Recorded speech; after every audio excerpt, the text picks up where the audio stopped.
Diam-diam udah kukirim Algojo ke sana untuk menghukum mereka-mereka yang melanggar etika. Dia itu etika komentar dalam sosial medianya buruk itu. Gak kenal tapi ngomongnya gak sopan.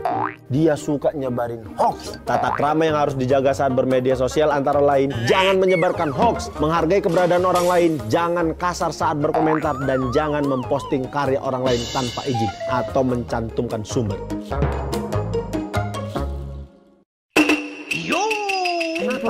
Kenapa belakangan ini kok suka panas ya? Panas kan? Kalian udah kena jebakan malware. Orang-orang yang suka ngeklik sembarangan macam kalian ini yang rawan kena malware. Kulit HP-nya tuh. Kitab yang mulia.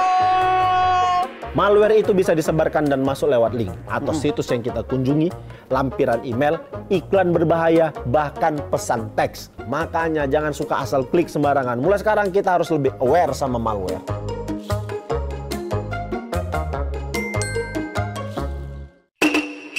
Panik gak? Hah? Panik gak? Panik lah! Masa enggak? Kitab yang mulia. Dimanapun kita berada, harus menjunjung tinggi budaya Indonesia. Setiap aktivitas di ruang digital harus dilandasi dengan Pancasila dan Bhinneka Tunggal Ika. Dengan menyebarkan konten positif, mendukung toleransi keberagaman, dan menjaga kesopan santunan. Tunjukkan kalau kita bukan toxic netizen dengan menjadi berbudaya di ruang digital.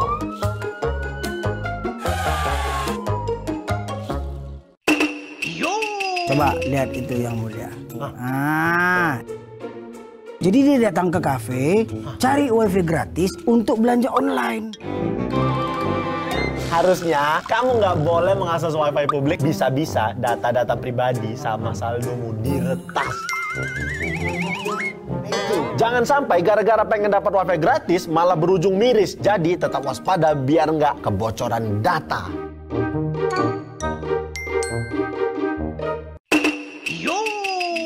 Diam-diam udah kukirim Algojo ke sana untuk menghukum mereka-mereka yang melanggar etika. Dia itu etika komentar dalam sosial medianya buruk itu. Gak kenal tapi ngomongnya gak sopan. Dia suka nyebarin hoax. Tata krama yang harus dijaga saat bermedia sosial antara lain, jangan menyebarkan hoax, menghargai keberadaan orang lain, jangan kasar saat berkomentar, dan jangan memposting karya orang lain tanpa izin atau mencantumkan sumber.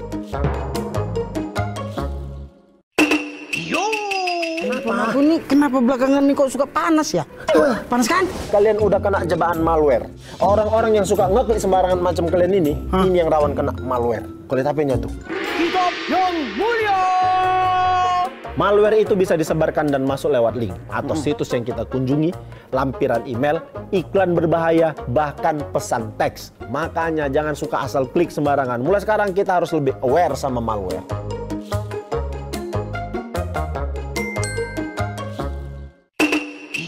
Panik gak? Hah? Panik gak? Panik lah! Masa enggak?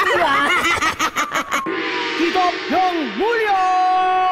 Dimanapun kita berada, harus menjunjung tinggi budaya Indonesia. Setiap aktivitas di ruang digital harus dilandasi dengan Pancasila dan Bhinneka Tunggal Ika. Dengan menyebarkan konten positif, mendukung toleransi keberagaman, dan menjaga kesopan santunan. Tunjukkan kalau kita bukan toxic netizen dengan menjadi berbudaya di ruang digital.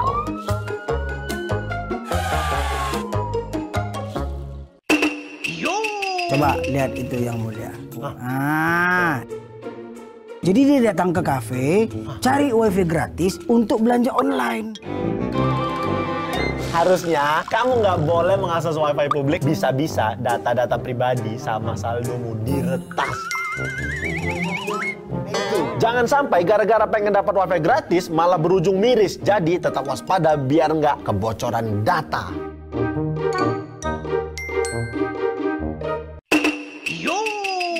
Diam-diam udah kukirim Algojo ke sana untuk menghukum mereka-mereka yang melanggar etika. Dia itu etika komentar dalam sosial medianya buruk itu. Gak kenal tapi ngomongnya gak sopan. Dia suka nyebarin hoax. Tata krama yang harus dijaga saat bermedia sosial antara lain, jangan menyebarkan hoax, menghargai keberadaan orang lain, jangan kasar saat berkomentar, dan jangan memposting karya orang lain tanpa izin atau mencantumkan sumber.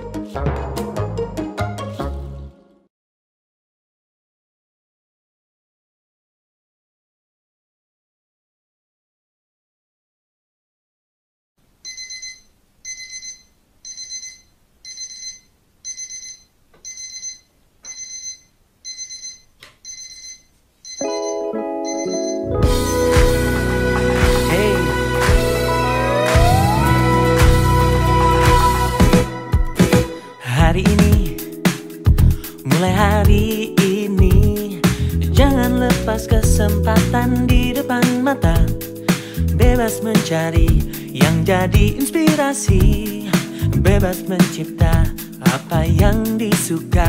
Telusuri, terus telusuri, pecahkan tanda tanya dalam sanubari. Oh, temukan kuncimu tanpa ragu lagi.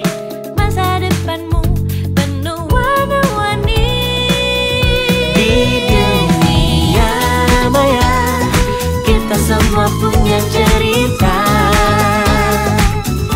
Di dunia maya kita semua bisa berkarya.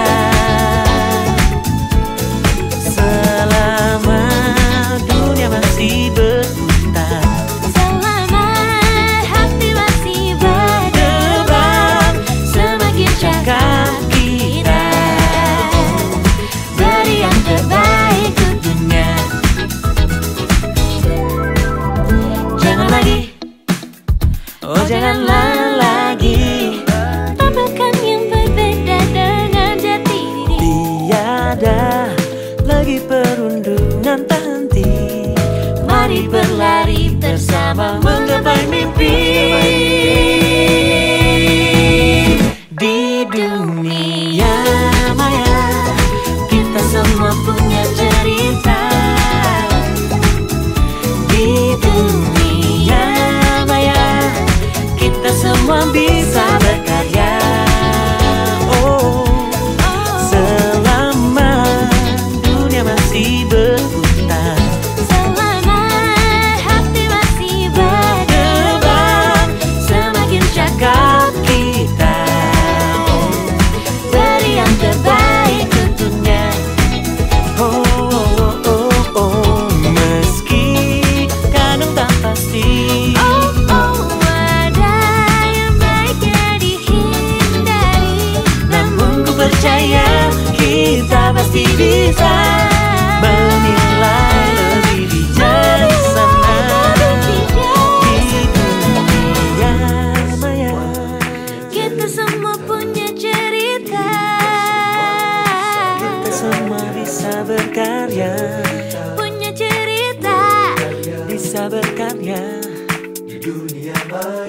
Di dunia maya kita semua punya cerita. Di dunia maya kita semua bisa berkarya. Oh, selama dunia masih berputar, selama hati masih berdebar, semakin cakap kita, beri yang terbaik ke dunia. Kita pasti bisa dari yang terbaik ke dunia. Kita pasti bisa dari yang terbaik ke dunia. Kita pasti bisa. Makin cakap bintang kita.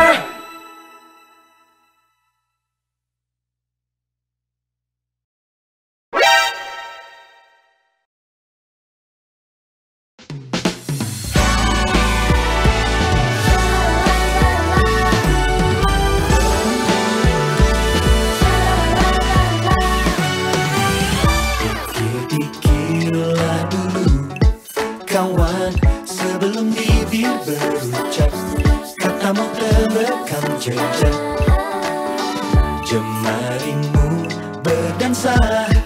Kawan, jangan kau salah berpijak, pilihlah kata yang bijak. bibir dan jambari jari harimau saat kau beraksi. Janganlah kau memangsa, hati-hati bicara, awas ada hati yang terluka. Kami mampu bermakna bila pilih kata. Ayo kawan semua, berikan cinta pada dunia.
selamat sore. Assalamualaikum warahmatullahi wabarakatuh. Salam sejahtera buat kita semua.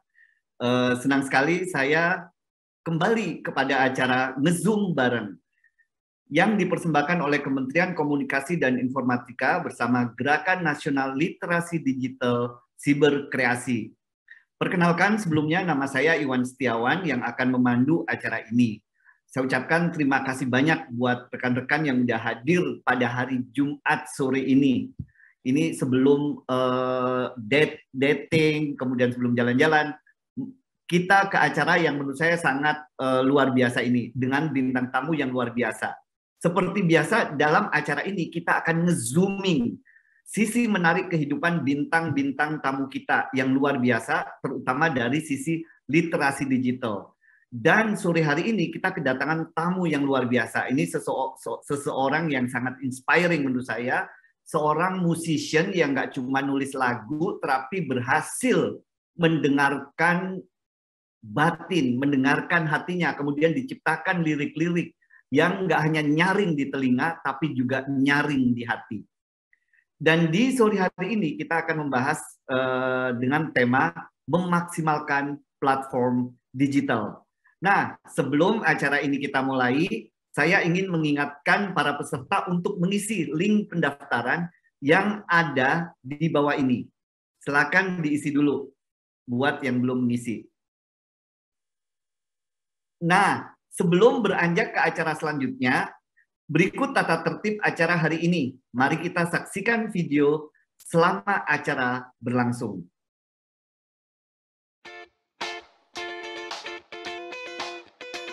Tata tertib. Mikrofon akan di-mute oleh admin ketika memasuki ruangan meeting untuk menjaga ketertiban. Setiap pertanyaan dapat dimasukkan ke dalam kolom chat. Kolom chat sebaiknya digunakan hanya untuk bertanya atau menjawab komentar hal-hal yang penting saja. Tidak perlu mencantumkan nomor telepon atau data pribadi. Di akhir acara akan dibagikan link survei atau post-test yang juga berfungsi sebagai link e-sertifikat. Caranya dengan melakukan verifikasi token yang dikirim lewat email ketika melakukan pendaftaran.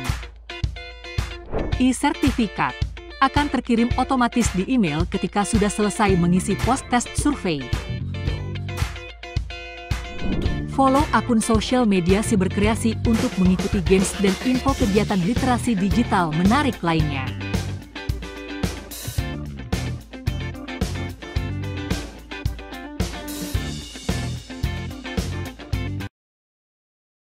Nah, itu tadi tata tertib acara ini. Semoga bisa disimak dengan baik.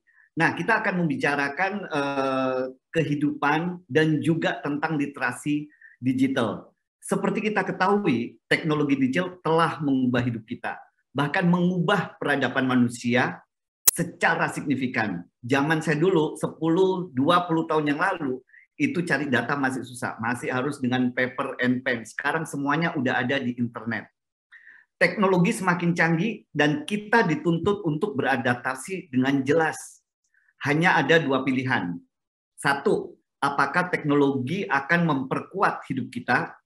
Yang kedua, atau kita kandas karena teknologi digital. Pilihan tersebut ada di sentuhan jari-jari kita. Nah, berselancar di dunia digital yang luas, kadang sangat menggoda, membutuhkan navigasi, agar kita tidak tersesat di hutan digital ini. Hutan yang luas sekali, kalau kita nggak punya navigasi yang benar, kita bakal tersesat. Mereka yang mampu menavigasikan dunia digital akan mampu mendapatkan informasi dan inspirasi untuk memperkuat hidup. Bagi mereka yang kehilangan arah, justru akan terjebak dalam jebakan-jebakan kelam di dunia digital, bahkan bisa membawa malapetaka. Makanya acara yang dilaksanakan oleh Kementerian Komunikasi dan Informatika dan juga Gerakan Nasional Literasi Digital Siberkreasi ingin mengajak kita untuk menjadi lebih cakap digital. Gimana kita bisa menggunakan teknologi digital ini untuk memperkuat hidup kita. Kegiatan Ngezoom bareng kali ini akan membahas tentang terutama untuk generasi muda ya. Saya juga generasi muda nih kelihatannya, tapi sebenarnya bukan. untuk bisa memaksimalkan platform digital ini, di mana hidup kita nggak cuman scrolling TikTok, Instagram, tapi justru kita hanyut di situ, kita nggak dapat apa-apa di situ. Justru kita ingin apa yang kita dapatkan di sosial media, di dunia digital itu bisa memperteguh hidup kita. Nah, kenapa kita harus memaksimalkan platform digital? Keuntungannya apa saja akan kita bahas dalam sesi kita kali ini. Namun sebelumnya saya ingin ingatkan, acara kita kali ini itu banyak mendatangkan bintang-bintang yang luar biasa. Kita pernah ada Nicholas Saputra, kemudian Dian Sastro, dan kali ini pun bintang yang cukup bersinar menurut saya. Makanya jangan lupa subscribe dan follow channel YouTube, Instagram, kemudian Facebook Siberkreasi. Saya yakin akan banyak manfaat di situ dan silakan menuliskan komentar dan lain-lain di sana. Di akun media sosial Siberkreasi ini, kita bisa mendapatkan informasi tentang hal-hal yang luar biasa, tidak ada hoax di situ. Semoga kita bisa menggunakan internet lebih bijak, lebih pintar, tidak nyasar-nyasar, tidak tersesat di dunia digital, dan tentunya kita akan makin cakap digital. Nah, langsung kita akan berkenalan dengan narasumber kita. Narasumber kita ini cukup luar biasa ya kalau saya pelajarin. Kemudian saya kemarin juga dengar beberapa lagunya. Ini mau ulang tahun nih narasumber kita di tanggal 9 Juni nanti. Kemudian dia lahir dari keluarga yang emang pemusik. Dia main piano juga, lulusan komunikasi dari Fakultas Komunikasi Universitas Padjadjaran. Seorang musisi yang bisa meluapkan emosi dalam lirik lagu yang sederhana tapi indah. Dan gak hanya indah, tapi juga powerful. Yang mewakili banyak kerasaan kita. Ini lagu-lagunya sangat menghanyutkan. Lagu-lagunya sangat membawa perjalanan batin kita. Musik yang tidak hanya enak didengar, tapi juga menyentuh kalbu. Dan lagu-lagu yang cukup empowering menurut saya. Nah, kita akan memutar video pembuka untuk bintang tamu kita.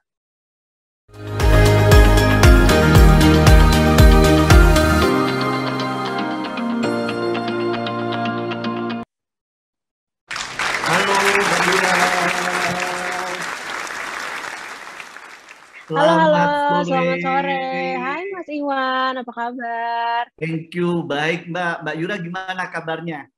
Wow, kabarnya sore ini luar biasa, segar sekali. Dan rasanya senang juga bisa ketemu sama Kak Iwan, walaupun kita secara virtual. Dan juga sama teman-teman semua. Halo, selamat sore semuanya. Mudah-mudahan sehat semua. Dan bahagia dan tenang selalu hatinya semua. Amin, amin. Ini ada 600 orang yang daftar untuk ngikutin nge-zoom bareng Yura, Yunita, banyak banget yang ikut Mbak. Jadi yang ikut nggak 10, 15, tapi yang daftar kemarin 4 sampai di angka 600 orang.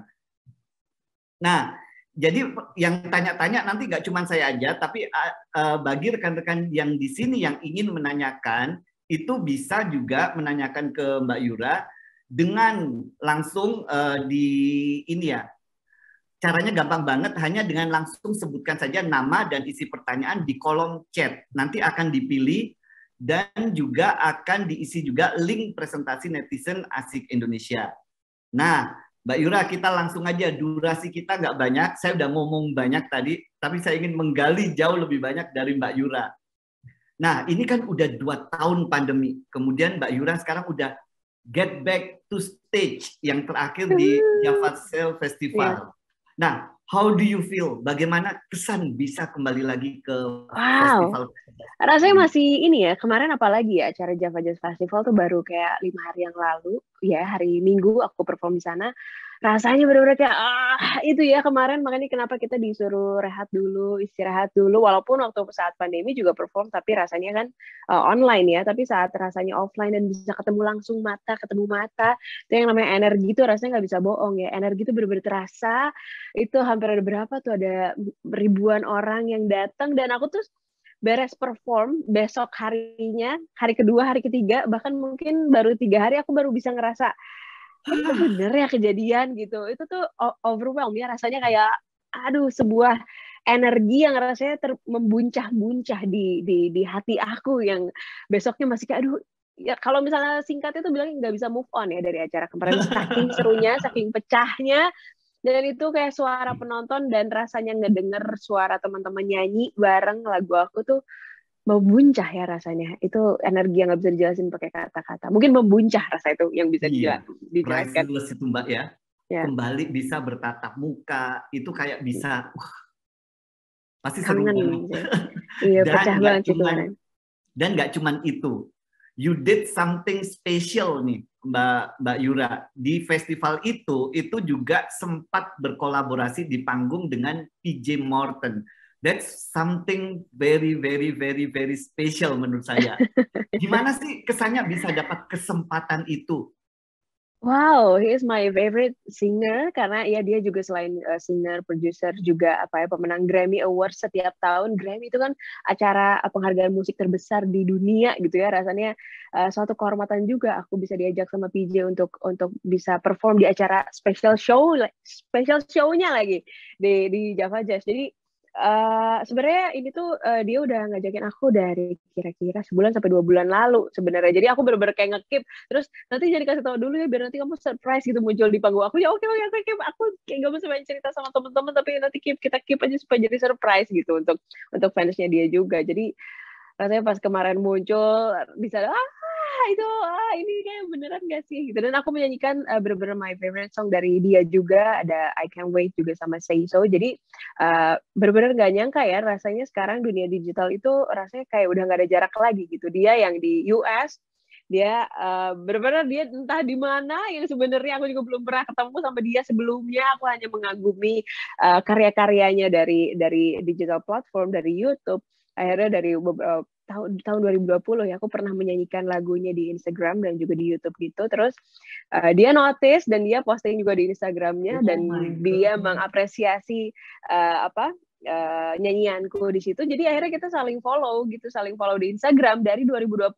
Sebenarnya itu gara-gara pandemi. Jadi ini yang namanya digital tuh buat teman-teman juga rasanya jika teman-teman mengagumi seseorang dan juga rasanya kayak sekarang tuh nggak ada yang nggak mungkin ya gitu yang sama pemenang Grammy rasanya bisa jadi sedekat itu. Jadi kita cicat hampir sering, tapi menuju Java Jazz ini kita hampir cicat setiap hari gitu, ngebahas soal music, soal dan lain-lain, sampai akhirnya udah nanti nyanyiin lagu Say So ya. Terus beberapa hari kemudian kayak nambah lagi deh lagunya gitu. Jadi seru dan akhirnya ya ada satu kesempatan itu bahwa aku melihat di dunia sekarang bahwa nggak ada yang nggak mungkin lewat dunia digital gitu kalau kita memanfaatkan dengan cara yang positif, dengan cara komunikasi yang positif, dengan menunjukkan kemampuan kita, menunjukkan passion kita, hal yang apa yang kita suka itu kita tunjukin aja di media sosial. Dan ternyata kalau misalnya emang meant to be ketemu juga lagi tuh kemarin di sana gitu. Ya ampun, saya pikir tuh bertemunya seperti apa? Ini lewat Instagram. Lewat bener-bener Instagram. Jadi DM-an aja gitu yang.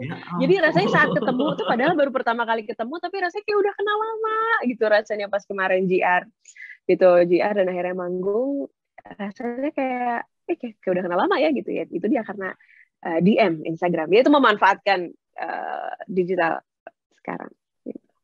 Iya, amazing menurut saya ceritanya. Itu sesuatu yang mungkin buat kita ya, aduh, mau minder, mau ini gitu Mbak ya. Masa artis sebesar itu ternyata dia juga mau ngebalas DM ya. Iya, bukan hanya membalas, tapi sekarang jadi kita udah kayak literally sharing kontak, udah ngebahas apapun yang udah lucu-lucu juga udah kita bahas bareng-bareng gitu. Awalnya kayak yang sangat mengagumi, sekarang kita bisa jadi teman gitu karena dan I think you deserve that Mbak Yura, dan semoga nggak berhenti di sini ya. Dan saya harapkan nanti ada kelanjutannya, misalkan bikin album bareng, konser bareng di Amerika. That would be possible menurut saya dengan kualitas Yura yang luar biasa. Amin. Dan saya ngelihat ya, saya ngikutin di Instagram juga nih. Jadi kalau kita mau pelajarin seseorang itu biasanya dari Instagramnya ya. Saya pelajarin dari Instagram Yura itu dia ini pekerja keras banget. Sebelum Java Jazz Festival itu latihannya luar biasa menurut saya, serius banget latihannya. Gimana itu persiapan menuju Java Jazz kemarin? Kan orang pikir persiapan ini langsung manggung, enggak juga ya? Kalau aku tuh cukup perfeksionis ya dengan apa yang aku kerjakan, dan aku rasa itu pesan yang prinsip yang aku selalu pegang dari dulu, bahwa kita tuh selalu harus berdedikasi penuh atas apa yang kita kerjakan. Kita harus percaya sama karya yang kita punya, karya yang kita bikin gitu. Harus kita dulu yang percaya, nanti orang lain tuh ngikutin gitu. Rasanya kalau kita nggak percaya sama karya kita, gimana untuk orang lain juga gitu. Dan makanya setiap, apalagi ini juga sebuah panggung besar juga di Java Jazz Festival kemarin, dan apapun itu panggungnya, mau itu seminimalis mungkin, seapapun itu, aku selalu selalu punya prinsip melakukan sesuatu semaksimal yang kita bisa, melakukan versi terbaik dari diri kita gitu. Jadi apapun itu kemarin kita latihan sama tim choir, sama tim dancer, dan vocalizing. Dan aku tuh pasti ke beberapa hari kemudian sebelumnya juga pasti nge-gym dulu, pasti lari dulu, pasti bukan hanya latihan vokal, bukan hanya latihan band di studio, tapi juga latihan fisiknya, ngejaga makannya. Semua itu benar-benar dipikirin dan bukan lagi dipikirin, tapi rasanya udah jadi sesuatu yang terjalin dengan begitunya, udah jadi udah tercipta di alam bawah sadar gitu. Jadi kayak oke, habis itu udah lari, habis itu makannya dijaga, habis itu nge-gym, habis itu apalagi gitu, habis itu latihan tuh udah jadi kayak habit ya sebenarnya, jadi habit gitu. Jadi untuk menampilkan sesuatu di panggung itu, it takes beyond olah vokal aja ya, tapi iya, butuh pasti. tadi kesehatan mental, fisik yang prima juga. Iya, dan meditasi dulu juga gitu, dan berdoa juga sebelumnya gitu, karena menurut aku itu penting sih. Karena apalagi kalau hadir di atas panggung gitu kan, kita tuh memberikan energi sama teman-teman. Jadi energi itu yang harus kita juga jaga. Kalau energi kitanya juga baik, insya Allah juga nyampainya baik ke penonton. Dan kehadiran teman-teman di depan panggung juga benar-benar ya, itu saling memberi energi gitu. Take and give ya, energinya ya. Nah, kalau saya lihat ya, saya kemarin pelajarin, saya baca liriknya satu-satu, saya lihat videonya satu-satu. Yura nggak cuma menyanyi, tapi menciptakan lagu, bahkan juga jadi sutradara dari video-video klipnya. Full circle banget nih karir musiknya gitu, nggak banyak yang seperti itu. You are not a musician, tapi an artist kalau menurut saya. Dan lirik-lirik yang diciptakan itu something simple, poetic, dan powerful. Saya pengen tahu inspirasinya dari mana sih? Banyak melamun, banyak sakit hati, atau kayak gimana? Jadi saya pengen tahu inspirasi, referensi Yura dalam bermusik tuh kayak gimana? Kok bisa gitu? Kok bisa? Inspirasi, ya gimana ya, kok bisa, kadang-kadang juga aku kayak kok bisa, aku juga sampai sekarang kok bisa, aku juga nggak tahu. Terus aku tuh kembali ke seperti ini ya, aku menyadari bahwa setiap insan manusia lahir ke dunia itu pasti punya tujuan, pasti punya purpose, pasti Tuhan tuh melahirkan kamu di dunia tuh pasti ada tujuannya kenapa kamu lahir. Dan aku tuh cukup mencari itu, dan kenapa ya aku dilahirkan, kenapa ya Tuhan kasih aku gift ini, kenapa Tuhan kasih aku suara, kenapa Tuhan kasih aku gift untuk aku bisa menulis dan lain-lain, kenapa aku dikasih media yang cukup besar seperti ini, kenapa gitu. Sampai akhirnya di perjalanan, mungkin dulu waktu kecil aku ngerasa aku cita-citaku mau jadi penyanyi gitu, nyanyi aja gitu. Tapi ternyata seiring perjalannya waktu, dari album pertama, kedua, ketiga, sampai sekarang, aku tuh dulu mungkin kalau nyanyi tuh lebih kayak keluar gitu ya. Keluar tuh dalam arti kita mencari keluar gitu. Tapi ternyata semakin kesini, aku ngerasa justru inspirasi dan lain-lain tuh semakin bisa didapatkan saat kita mengenal diri lebih dalam, saat kita bukan move on. Kalau move on kan kadang keluar ya, tapi itu lebih move in tuh kayak mengenal lagi diri sendiri, apa sih tujuan hidup. Dan aku rasa tujuan hidup aku salah satunya adalah dengan setelah dikasih gift suara ini adalah bagaimana aku bisa menyuarakan suara aku dengan cara yang baik, dengan cara yang positif, yang mungkin insya Allah bisa menggerakkan hati banyak orang. Yang aku rasa saat aku ngejalanin ini, lirik-lirik ini tuh keluar bukan atas kehendak aku gitu loh. Saat kayak aku ngerasa ini tuh dikasih sama Tuhan, ilham tuh dikasih sama Tuhan, yang mungkin aku tuh cuma jadi media. Aku hanya jadi media. Adit di bumi ini tuh hanya menjadi media akan apa yang ingin disampaikan oleh Tuhan, untuk disampaikan oleh seseorang yang mungkin pesannya untuk aku, tapi juga ternyata bukan untuk aku, mungkin juga untuk sahabat aku, mungkin juga untuk orang-orang terdekat aku, dan mudah-mudahan juga untuk siapapun yang mendengarkannya gitu. Jadi aku rasa purpose hidup aku tuh itu, aku hanya menjadi media atas pesan-pesan dari semesta yang ingin disampaikan oleh siapapun pendengar musiknya gitu, pendengar musik aku gitu. Jadi dari mana inspirasinya itu datang sendiri. Itu rasanya kayak gitu. Tapi kebanyakan saat aku mencoba mengenal diriku lebih dalam gitu. Aduh, speechless saya. Tapi menurut saya itu yang membedakan musician baru atau anak-anak muda yang baru, bahwa ini deep hearted person banget, bahwa nggak inspirasi ternyata nggak cuma dari luar aja, tapi justru penting untuk hening dan mendengarkan suara batin, hening mendengarkan perjalanan ke dalam, bukan perjalanan keluar. Nah, saya pengen tahu nih, di tengah dunia yang sangat cepat, sosial mediaan terus, kapan saat yang tepat buat Yura untuk menuangkan inspirasi, kemudian mendengarkan perjalanan ke dalam tadi? Ada nggak waktu-waktu khusus, misalkan meditasi dan lain-lain? Sebenarnya kapanpun itu bisa sih ya, tapi sering terjadi saat diam. Tapi sebenarnya bisa kapanpun, tapi kalau untuk aku pribadi, karena tiap orang tuh pasti ininya beda-beda, tapi kalau untuk aku pribadi yang paling mudah, yang paling sering aku lakukan adalah saat bangun tidur, setelah sholat subuh, itu biasanya aku emang meditasi dulu, diam dulu beberapa menit, setelah berdoa dan lain-lain. Setelah itu juga sering terjadi saat di dalam perjalanan di mobil, sering terjadi juga saat lagi di kamar mandi. Itu entah kenapa juga. Nah, menurut aku tuh momen yang cukup sakral tuh selain selain setelah bangun tidur, setelah ibadah pagi dan juga sebelum tidur, momen yang cukup sakral untuk aku adalah saat buang air besar.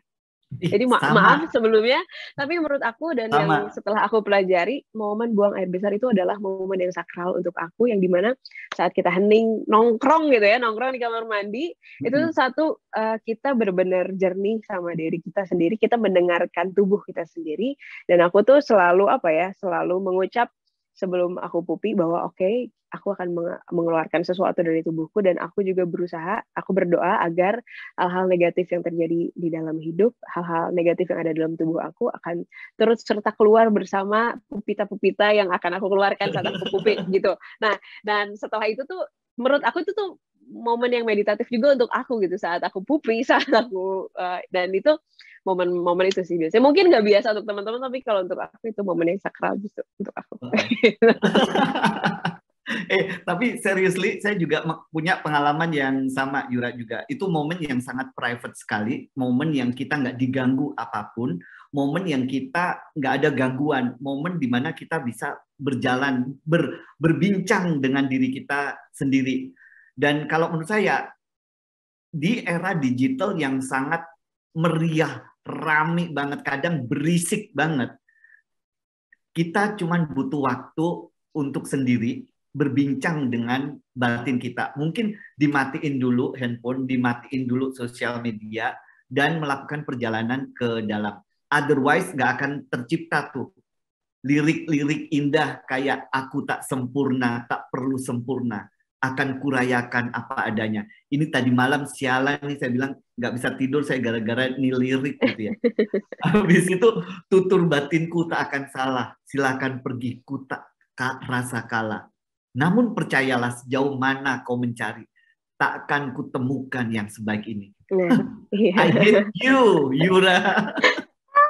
Ini juga terjadi misalnya di era sosial media ya sekarang. Maksudnya pastilah nggak bisa dipungkiri bahwa yang namanya manusia, kita kalau lihat sosial media otomatis ada perasaan pembandingan diri, ya nggak sih? Misalnya kita ngelihat kok dia udah bisa sesukses ini, kok dia hidupnya seperti ini, kok dia punya ini, kok misalnya sedangkan aku belum gitu. Misalnya banyak sekali remaja-remaja, nggak usah remaja, siapapun deh yang ngelihat sosial media pasti akan secara tidak langsung, secara tidak sadar melakukan pembandingan diri sama yang lain. Dan kadang-kadang, aduh kok mereka sempurna banget dan lain-lain. Dan juga jadi kadang-kadang tidak jarang juga jadi merendahkan diri sendiri. Aduh kayaknya nggak bisa dan segala macam. Nah makanya dari perjalanan ini tuh aku belajar juga bahwa perlu sekali, cukup penting adalah bagaimana kita bijak menggunakan sosial media. Kalau misalnya aku, prinsipnya adalah saat bangun tidur tuh kadang sering juga orang langsung buka handphone gitu kan, buka handphone yang dimana kita tuh belum sepenuhnya hadir di dunia ini saat bangun tidur, tapi udah lihat handphone yang dimana terpapar berita apa,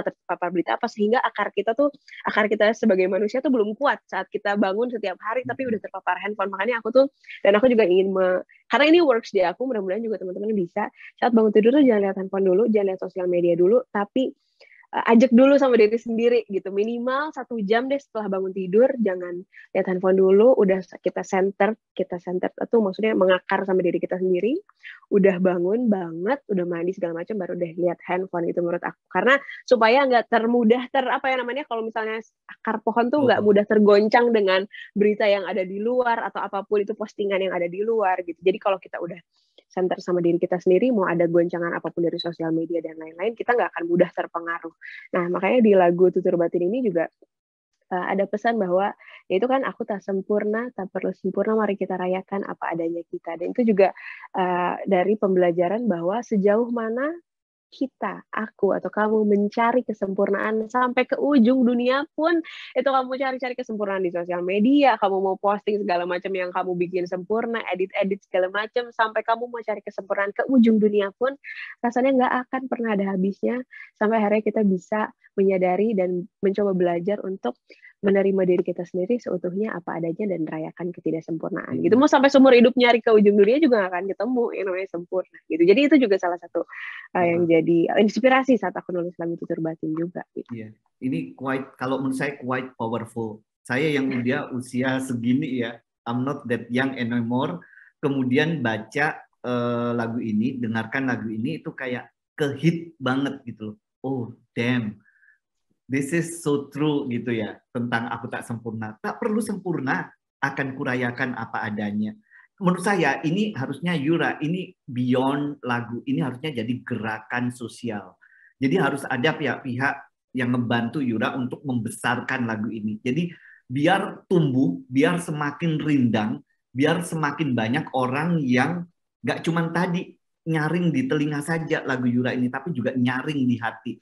Dan itu sangat empowering. So menurut saya ini harus dijadikan gerakan sosial. Bahwa sekarang tuh social pressure banyak banget. Bukan hanya anak muda, tapi orang tua pun juga melihat sosial media akan membandingkan, kok badan saya kayak gini, kok saya cuma bisa punya ini, kok ini bisa punya itu. Nah, di video klipnya pun itu kental dengan pesan-pesan untuk menerima kekurangan diri. Videonya so powerful. Mengapa sih Yura kita penting untuk menerima kekurangan diri? Itu hal yang paling susah saat ini ya. Karena orang sekarang sosial media, kita lihat foto, kita lihat joget-joget, kita lihat harta di mana-mana. Kenapa dan bagaimana kita bisa menerima kekurangan diri? Ini pertanyaan yang personal sekali.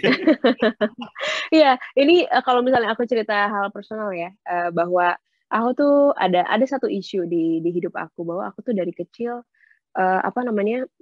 entah kenapa mungkin memang ada yang namanya hormonal imbalance problem di hidup aku. Jadi kayak dari kecil tuh kayak ada ruam gitu di wajah dan jerawat dan segala macam yang dari SD loh, dari kelas 4 SD bahkan sampai bisa dibilang sampai tahun 2021 ya, baru sampai tahun kemarin gitu. Akhirnya aku belajar kenapa ya, dulu aku kayak aduh kenapa ya aku dikasih penyakit ini dan lain-lain, dan kayak kenapa hormon aku nggak seimbang dan lain-lain dan segala macam. Justru saat kita kayak dulu aku kayak coba ke dokter mana ke sini, wah udah kayak semua deh di ini untuk bisa sembuh dari situ, untuk kayak bisa kayak semulus orang-orang atau siapapun gitu. Terus dulu juga aku pernah kayak dianggap kayak aduh gak sempurna, gak mulus, kamu udah gak bisa masuk industri kayak gini kalau misalnya bentuknya seperti ini gitu kan. Terasa itu cukup menyakitkan, dan itu ternyata menjadi luka juga salah satunya, dan banyak sekali kata-kata negatif yang dulu muncul dan aku gak sadar kalau itu menjadi luka, dan dulu aku denial gitu. Ternyata saat di tahun 2020 kemarin, ya justru momen pandemi ini ya, terus aku ketemu sama salah satu dokter dari India, dokter Sujata namanya. Jadi aku ikut kayak retreat gitu di Ubud waktu itu, bagaimana aku ternyata harus membersihkan pencernaan aku dan membersihkan juga, meriset lagi ya namanya emotional, pencernaan dan lain-lain. Dan ternyata proses itu untuk kita bisa kembali balance itu adalah mengenal diri sendiri dan jujur sama diri sendiri. Apa sih sebenarnya yang bikin kita luka, apa sih sebenarnya yang bikin kita sakit, apa sih yang bikin kita nggak terima, bikin kita marah dan lain-lain. Justru selama ini tuh ternyata bertahun-tahun aku tuh denial akan hal itu, dan ternyata denial itu yang membohongi diri, kayak enggak kok, aku nggak apa-apa, kayak aku oke-oke aja, aku baik-baik aja gitu. Ternyata saat once kita mengakui kepada diri kita sendiri kalau iya aku tersakiti dengan hal tersebut, misalnya aku sebenarnya tidak terima dan lain-lain, dan coba memaafkan orang-orang yang mungkin dulu ngomong hal-hal yang jelek dan segala macam tentang kita di masa kecil dan lain-lain. Dari proses memaafkan itu ternyata kita bisa semakin mengenal lagi diri sendiri gitu, dan ternyata saat kita proses menerima diri, memaafkan hal yang berdamai dengan apa yang sudah terjadi di masa lalu, rasanya hidup ke depan tuh rasanya jadi makin damai, makin light gitu, jadi makin makin bahagia gitu kan. Kalau dicari kadang-kadang apa sih yang bikin kamu bahagia, banyak sekali orang bertanya hal tersebut sama siapapun deh, sama yang sekarang yang ada di sini, apa sih hal yang bikin kamu bahagia gitu. Justru kalau misalnya jawabannya masih yang bikin bahagia adalah kalau misalnya sukses, kalau misalnya ini, kalau misalnya punya ini. Justru kalau misalnya melihat kebahagiaan itu keluar, bukan bahagia namanya.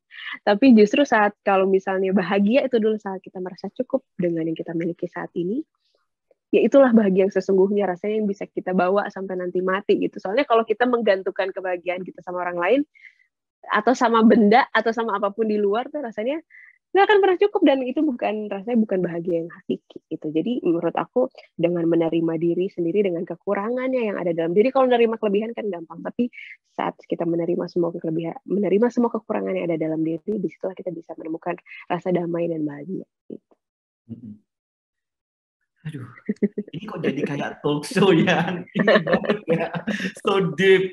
Tapi itu menurut saya di tengah semrawutnya dunia saat ini ya, itu menurut saya penting sekali ya. Jadi apa yang diucapkan Yura tadi, saya juga ngalamin ya. Tapi saya ngalaminnya cukup telat, umur 35 tahun, waktu itu di New York City, itu middle age crisis seperti itu. Akhirnya balik lagi, apa yang saya cari ternyata bukan barang, bukan berupa benda, tapi duduk sendiri melakukan meditasi. Konten tadi ya, akhirnya konten. Kalau kita akan bandingin misalkan bentuk tubuh kita, harta yang kita punya, itu nggak akan ada habisnya. Tapi perjalanan akan terhenti kalau kita mampu mengucap rasa syukur. Rasa syukur tadi. Terima apa adanya, itu yang Tuhan yang diberi, apa yang diberikan Tuhan kepada kita, itu yang terbaik buat kita.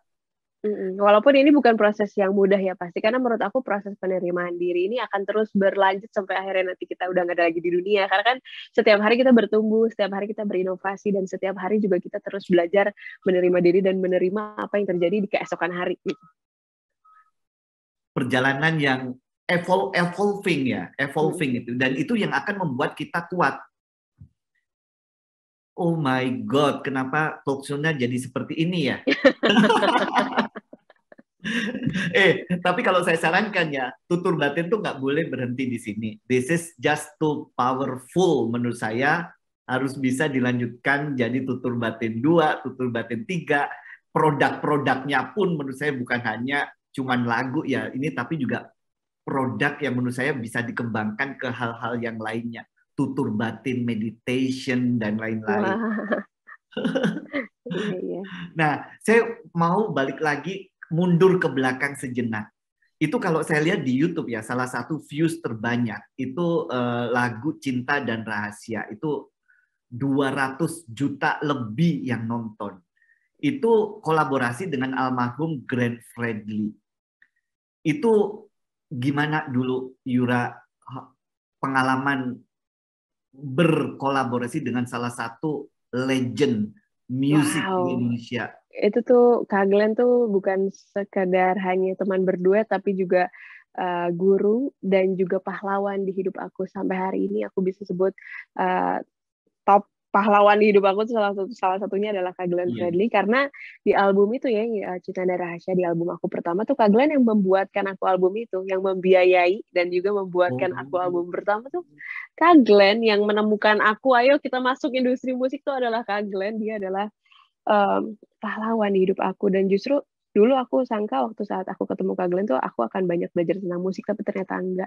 Tapi justru aku banyak belajar tentang humanity, tentang apa memanusiakan manusia, bagaimana menghargai sesama, bagaimana menghargai perbedaan agama, bagaimana menghargai perbedaan yang ada di muka bumi. Itu aku banyak sekali belajar kesederhanaan hidup dari beliau gitu justru. Dan jadi apa ya rasanya, lagu Cinta dan Rahasia sampai sekarang kalau masih aku nyanyikan tuh rasanya apa ya, rasanya masih gimana sih nyanyiin lagu ini. Dan aku tuh rasanya Kak Glenn tuh rasanya masih ada ya, rasanya masih ada di sini, spiritnya, energinya, energi bagaimana kita ingin sekali punya ekosistem musik yang sehat di Indonesia tuh rasanya energi Kak Glenn tuh masih ada di sini. Jadi sebuah kehormatan besar dan sebuah kebanggaan ya bisa dibuatkan album sama Kak Glenn dan akhirnya bisa membawa aku di industri ini. Iya, dan saya pikir gini, Yura ya, setelah ngeliat lagu, setelah ngeliat video Yura, the spirit of Glenn is in you. Dan itu menurut saya perlu dihidupkan di jiwa dan raganya Yura. Dia legend, hidup Yura telah tersentuh oleh hidupnya Glenn tadi. Dan kalau menurut saya, dan saya percaya ya, spirit Glenn ada yang nempel di tubuh Yura kok. Dan Yura menurut saya itu punya, bukan tanggung jawab ya, punya apa ya, untuk menghidupkan spirit. Estafet gitu kali ya. Estafet, you have to do it. Estafetkan. Iya, itu juga yang sedang terus saya usahakan sebenarnya, karena banyak sekali pesan-pesan seperti ya mungkin dengan bikin lagu tutur batin, lagu tenang, lagu merakit yang sebenarnya mungkin tadi yang kata kakak adalah empowering tuh rasanya kayaknya core-nya juga bukan muncul hanya dari aku, tapi juga mengingat kembali pesan-pesan yang Kak Glenn tanamkan ke aku gitu, bahwa yang namanya sebuah musik, sebuah platform, apalagi sekarang platform sosial media itu kita harus benar-benar bijak untuk menyuarakan. Kita benar, tadi aku senang saat melihat opening di sini bahwa kita harus berani bersuara, tapi kita juga harus bijak memilih kata-kata, dan itu juga aku mencoba mengaplikasikannya dalam kehidupan aku dan juga kehidupan berkarya dan juga penulisan lagu dan lain-lain. Dan karena aku percaya setiap teman-teman mengeluarkan kata-kata di sosial media itu pasti punya impact yang luar biasa besar untuk siapapun yang membacanya. Jadi jangan kira dengan mengucap kata-kata komen asal aja segala macam tuh enggak, gue kan cuma sendiri, kayaknya nggak ada impact karena gue bukan siapa-siapa misalnya kayak gitu. Enggak, siapapun kalian yang menggunakan sosial media itu sangat punya impact yang sangat luar biasa terhadap lingkungan. Jadi kata-kata jempol tuh bukan hanya kata-kata tapi juga mengeluarkan energi gitu deh. Jadi ya itu dia. Itu yang banyak aku belajar dari Kak Glenn juga sih. Bijak menggunakan kata-kata gitu. Ini saya punya pertanyaan banyak banget dan kita baru di pertanyaan nomor 5.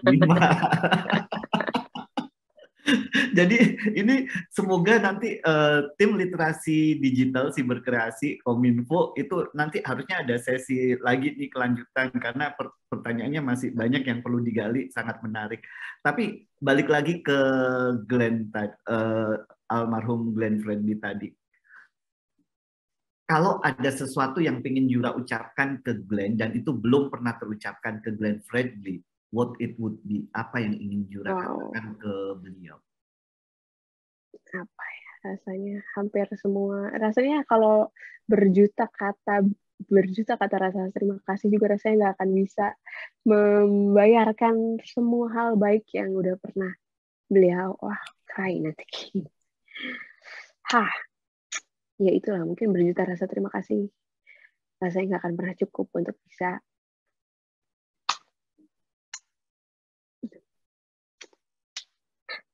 ya gitu deh. Lebih kerai aku. Iya. Itu rasanya terima kasih banyak, dan yang ingin aku lakukan sampai kapanpun, dan pesan yang selalu Kak Glenn titipkan ke aku, intinya aku ingin selalu membuat beliau bangga, karena langkah aku ada di sini karena beliau, jadi mudah-mudahan aku terus bisa membuat beliau bangga di sana. Itu aja sih. Oke. Yura, thank you, dan sorry bahwa emosi. Tapi saya yakin ya, dia orang yang bersejarah, menempel di kehidupan Yura, dan saya yakin Yura akan menjejakkan kakinya untuk menjadi orang yang bersejarah juga di industri. Gak ada pilihan menurut saya. You have to do it. Nah, ini pertanyaannya saya bingung nih. Pertanyaannya masih banyak, akan saya cut lagi ya. Kemudian saya pengen langsung tahu nih, apa pesan Yura untuk anak-anak muda yang ingin terjun ke industri musik, dari Glenn ke Yura ke anak-anak muda? Kalau pesan ya itu pesan yang juga jadi prinsip aku sekarang adalah bahwa kita sebagai musisi atau teman-teman yang juga ingin menjadi musisi, masuk industri musik tuh harus yakin dan berdedikasi penuh berdedikasi setinggi-tingginya dengan karya yang kita punya, karya yang kita bikin, dan percaya sama karya yang kita bikin. Kadang-kadang kan kita, aduh aku nggak pede, kayak aku takut nanti orang ngomong apa, itu udah jadi jauhin macam-macam. Tujuan pertamanya adalah kita percaya sama karya kita ingin bersuara, kita ingin berekspresi, dan ekspresi kalian dan apalagi sekarang ada sosial media, ekspresikanlah luas-luasnya asal positif ya, diekspresikan lewat sosial media. Pasti teman-teman juga akan bisa lihat. Jadi siapapun sekarang udah bisa lihat potensi kamu. Jadi dimulailah hari ini. Jadi mulai langkah kecilmu. Kadang kan kita banyak, mimpi aku pengen di sini gitu. Tapi kadang kita terlalu banyak rencana, jadi takut banyak ini loh, akhirnya nggak jadi, cuma jadi wacana gitu. Jadi pesan dari aku adalah mulai langkahmu hari ini, detik ini 1% aja per hari. Karena kalau kita memulai langkah kecil kita 1% per hari, lama-lama juga jadi 100% mimpi kamu akan tercapai. Gitu. Dimulai dengan langkah kecil, dan saya percaya sama Yura bahwa sukses gede pun itu nggak akan terjadi secara langsung, tapi itu dikumpulkan dari sukses-sukses kecil, dari kerja keras, dari keringat, dari air mata yang kita kumpulin tiap hari, lama-lama akan menjadi pohon yang gede yang bernama sukses tadi. Dan satu lagi deh pertanyaan, saya masih gemes banget. Yura bertahan di industri musik itu cukup lama, dan saya yakin akan lebih lama lagi. Amin. Apa yang membuat Yura cukup produktif, cukup kreatif, cukup kuat untuk bertahan di industri musik selama puluhan tahun ini? Aku rasa konsisten dan nggak terlalu konsisten sama mendengar hati diri sendiri. Karena menurut aku rasanya siapapun nanti yang akan berjalan di apalagi musisi ya, penyanyi, karena kalau aku tuh pencipta lagu juga, jadi rasanya aku memang tidak mudah untuk mengutarakan atau curhat sama orang gitu, tapi justru aku tuh lebih lega saat aku punya kegelisahan dan kayak permasalahan dalam hidup, dan apapun itu justru aku keluarkannya lewat karya. Jadi saat aku berkarya tuh rasanya aku kayak healingnya aku juga gitu, jadi part of healingnya aku, jadi aku mengeluarkan gitu semua apa yang ada di dalam kegelisahan yang ada di kepala aku. Dan rasanya untuk mengeluarkan kegelisahan atau tulisan dan apapun tuh justru saat kita belajar peka sama apa yang ada dalam diri dan peka sama apa yang ada di lingkungan. Dan aku terus melatih itu, mengasah itu untuk peka sama apa yang terjadi di society juga, dan akhirnya aku keluarkan lewat lagu gitu. Kalau aku sih itu sih kuncinya, sama ya udah konsisten aja bikin karya. Oke, konsisten. Satu lagi ini buat anak-anak muda yang ada di sini tadi ya, bahwa healing itu bisa jadi sesuatu yang rewarding, bisa jadi sesuatu, bisa jadi karya juga. Healing bukan berarti ya cuman nyantai ini, tapi jadi sesuatu yang powerful tadi, seperti apa yang dilakukan oleh Mbak Yura tadi.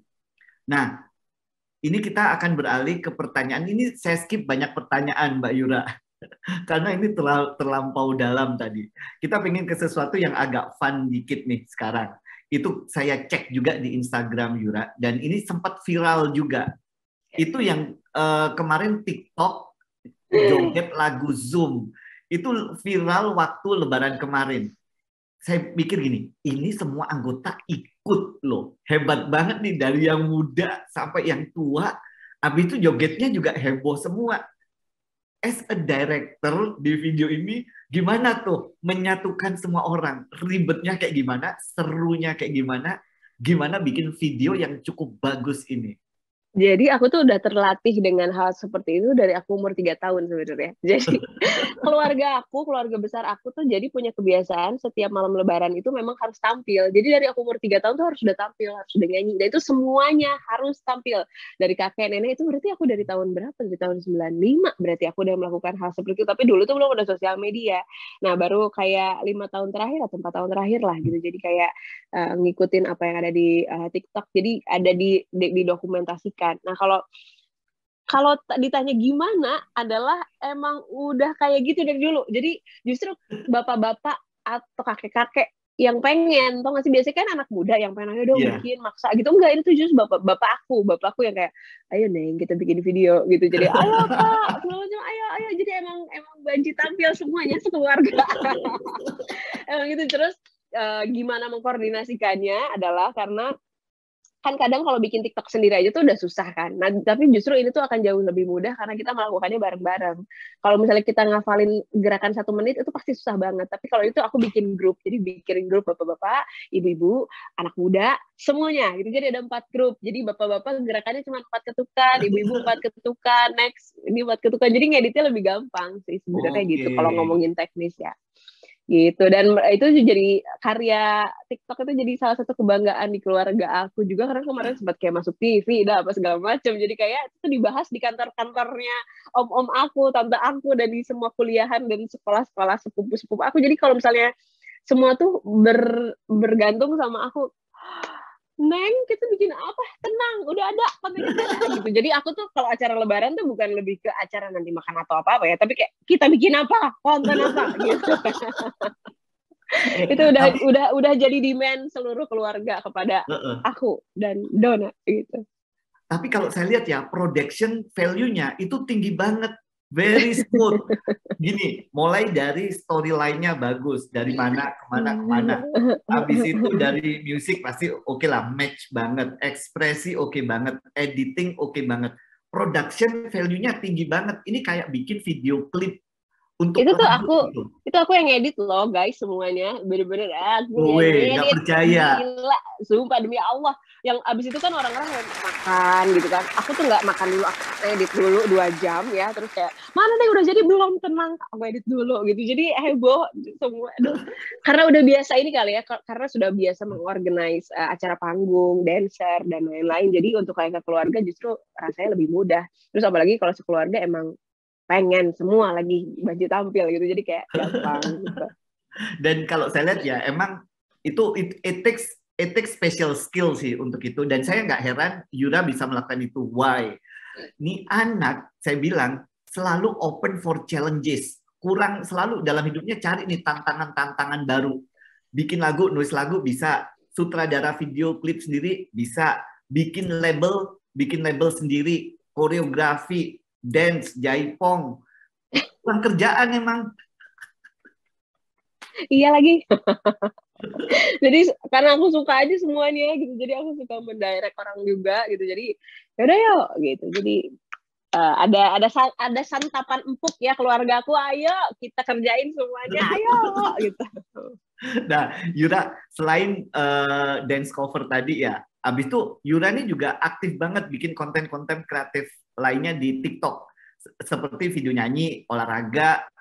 Seberapa penting sih platform-platform digital dalam kehidupan saat ini? Seberapa penting? Penting banget lah, penting banget. Apalagi kalau misalnya untuk aku ya, satu penting kalau untuk aku ke dalam ya, penting untuk aku mengekspresikan hal yang aku suka gitu. Karena menurut aku dengan mengekspresikan hal yang aku suka, rasanya aku juga jadi makin banyak temen yang juga punya punya interest yang sama gitu. Misalnya teman-teman yang punya olahraga, suka tenis, aku jadi makin banyak temen yang suka tenis. Karena dulu sebelum ada sosial media, aku kalau main tenis tuh sama bapak-bapak gitu, cuman sendiri gitu sama bapak-bapak. Kalau sekarang tuh kayak banyak teman-teman anak muda karena jadi tahu gitu. Jadi yang suka nyanyi jadi makin banyak teman yang suka nyanyi, yang suka masak jadi makin banyak teman lah intinya. Terus apalagi kalau sekarang teman-teman jadi content creator dan segala macam tuh jadi punya banyak kesempatan lebih luas ya. Apalagi juga banyak sekali brand yang mau bisa tap in juga. Jadi bukan hanya kamu post ya mengekspresikan hal yang kamu suka, tapi juga kita juga bisa berjalan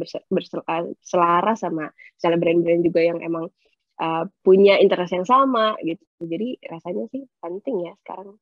Iya. Jadi banyak teman juga sih. Betul. Apalagi di zaman pandemi kemarin ya, yang kita nggak bisa berinteraksi sama orang. Platform-platform digital ini yang akhirnya membantu kita untuk berkarya, reaching out kalau misalkan Yura punya fans di mana. Jadi emang semuanya bergantung di platform-platform digital ini ya.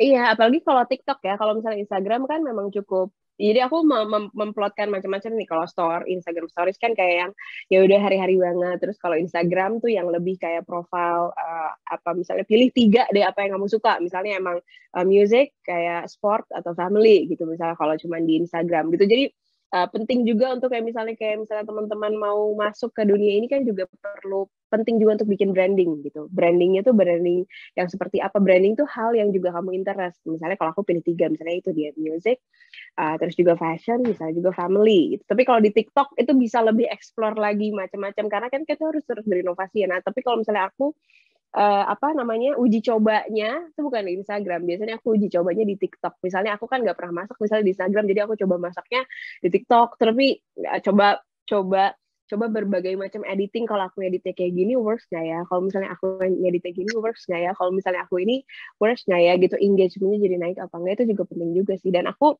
melakukan eksplorasi itu bukan instan gitu, aku terus melakukan eksplorasi itu di TikTok gitu. Kalau misalnya ada format curhat, aku cerita tentang apa yang aku alami, tapi aku rasanya lebih nyaman kalau ceritanya di TikTok. Ternyata juga banyak yang relate gitu.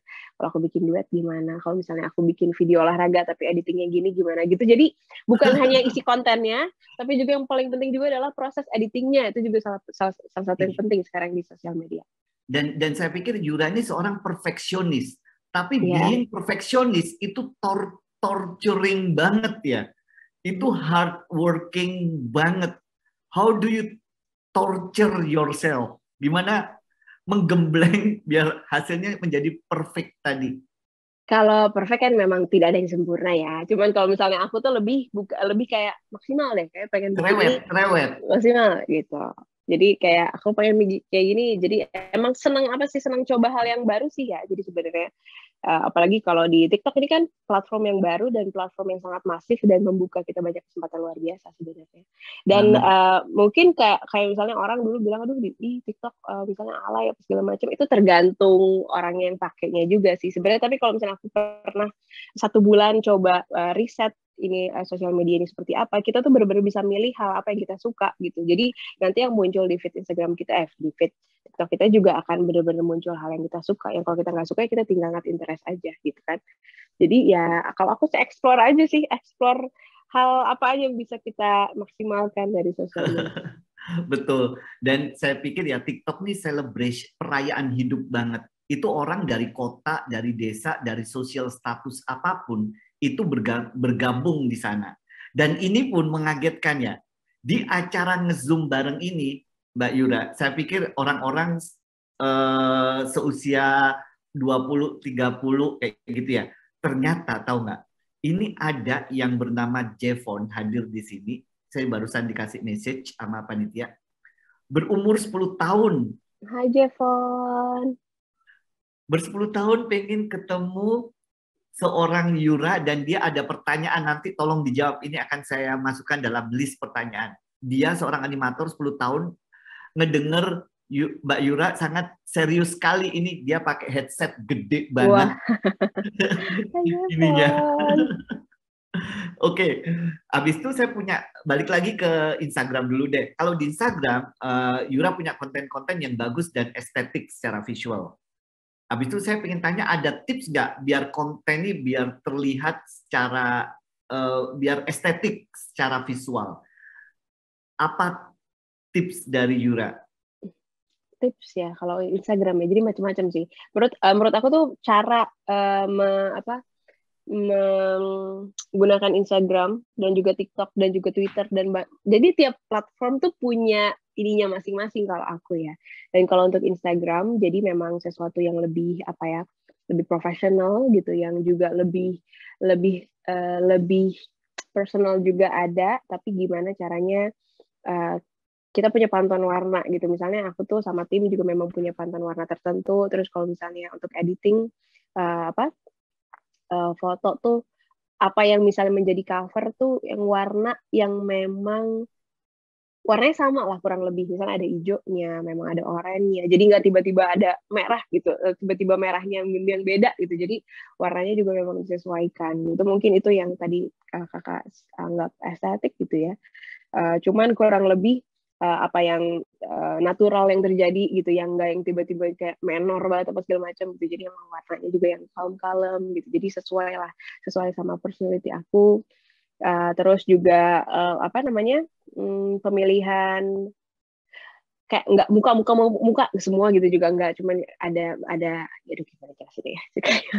Dalam satu frame itu ada yang emang frame kosongnya ada lebih banyak, jadi objeknya lebih kecil gitu, juga kayak perlu ditata gitu, misalnya dalam 9 grid Instagram gitu kalau di Instagram. Tapi kalau TikTok tuh benar-benar lebih kayak apa aja lively gitu. Kalau TikTok tuh bisa kayak bentuk kameranya nggak perlu dipikirin dan segala macam, yang ya jadi gitu, editingnya juga kayak jadi gitu. Kalau yang TikTok tuh lebih lively rasanya.